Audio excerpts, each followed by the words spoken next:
C'est quoi ta reco ? Whatever. Franchement, c'est vraiment hyper niche. Je l'ai vu sur Twitter. J'ai pas envie d'être méchante. Mais j'adore. C'est l'heure de la reco intello. Pour vous, j'ai épluché les programmations des musées, j'ai chiné les dernières sorties de bouquins et j'ai même passé en revue la liste des événements sur Facebook. C'est pour vous dire.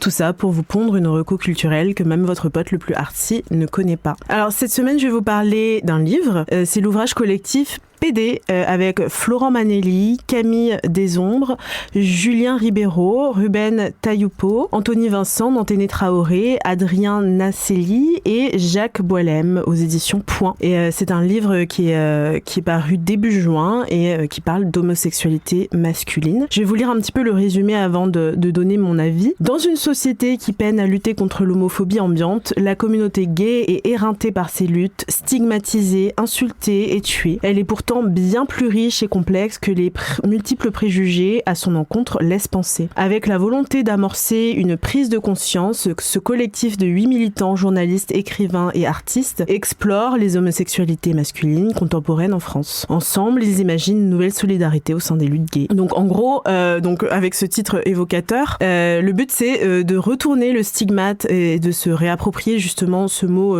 PD et le repolitiser, voire le revendiquer. Un peu comme par exemple les personnes noires ont pu le faire avec le N-word. Et donc voilà, le but c'est de vraiment limite porter ce mot en étendard des luttes homosexuelles et aussi de revendiquer les particularités de son identité et de sa sexualité quand on est une personne homosexuelle. Et donc dans l'avant-propos, il y a les 8 auteurs qui en parlent très bien et qui disent: à travers nos voix, en nous nommant PD, nous transformons sa charge pour en faire un outil politique, historique et militant qui façonne notre rapport au monde. Et nous nous réapproprions ce stigmate et l'arborons fièrement afin d'en diminuer la violence et rendre sa portée inefficace. Et c'est vrai qu'en fait, c'est le cas pour plein de mots. Enfin, j'ai parlé du N-word, il y a aussi le mot pute. Ouais, exactement. En fait, quand tu te réappropries des insultes comme ça perd complètement son efficacité et ça comme perd bad sa bitch. Violence. Ouais. Les bad bitch, c'est les femmes afro-américaines qui ont voulu justement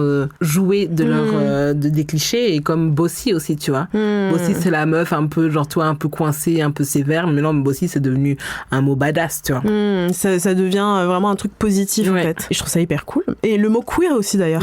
Ça je savais pas. Ouais, le mot queer qui voulait dire bizarre et qui était vraiment un mot stigmatisant, et maintenant c'est devenu la manière dont on se décrit si on s'identifie à cette identité, et c'est devenu un truc positif quoi. Donc voilà, c'est un livre où chacun des auteurs donne son point de vue situé, et pour montrer un petit peu la pluralité des expériences des personnes homosexuelles gays. Et donc voilà, je trouve ça cool parce que les médias ont tendance, on le disait tout à l'heure, à caricaturer les vécus, surtout les vécus des personnes gays, des hommes gays. C'est souvent hyper caricatural, hyper cliché. Par exemple, t'as le cliché de la folle, en tout cas de l'homme hyper efféminé, fan de mode. Voilà, c'est vraiment souvent comme ça que les hommes gays sont représentés. Et donc, ce livre-là parle des homosexualités, pas juste d'une homosexualité. Et il y a notamment Anthony Vincent, qu'on connaît. Notre ami, qu'on aime beaucoup. Voilà. Qui parle dedans de son point de vue, en tout cas, d'homme noir gay. Et donc, avec à l'intersection de plusieurs oppressions qu'il traverse. Et il parle notamment du fait d'être vu comme une menace quand il est perçu comme un homme noir, par exemple, dans la rue. Et donc, quand c'est le cas, il dit qu'il joue sur l'expression de son homosexualité pour se protéger et pour paraître moins menaçant. Et au contraire, quand il est discriminé en tant que personne homosexuelle, donc dans les cas où il se trouve en danger, en fait, il va jouer sur le fait d'être un homme noir. Et donc, je trouve ça hyper intéressant, cette dualité-là. Et donc, c'est un point de vue parmi tant d'autres, mais c'est un point de vue qu'on n'entend pas assez en France. Et je trouve ça hyper cool d'avoir choisi 8 personnes avec des horizons, des parcours hyper différents, des histoires aussi et des rapports hyper différents par rapport à leur sexualité, à leur identité. Et donc voilà, attention, si vous achetez le livre, quand vous partagez sur les réseaux sociaux, à censurer le mot PD pour ne pas vous faire shadowban ou bannir des plateformes, notamment sur Instagram. Et j'ai été au lancement du livre et ils fournissaient des petites étiquettes avec le mot censuré, donc PD mais censuré,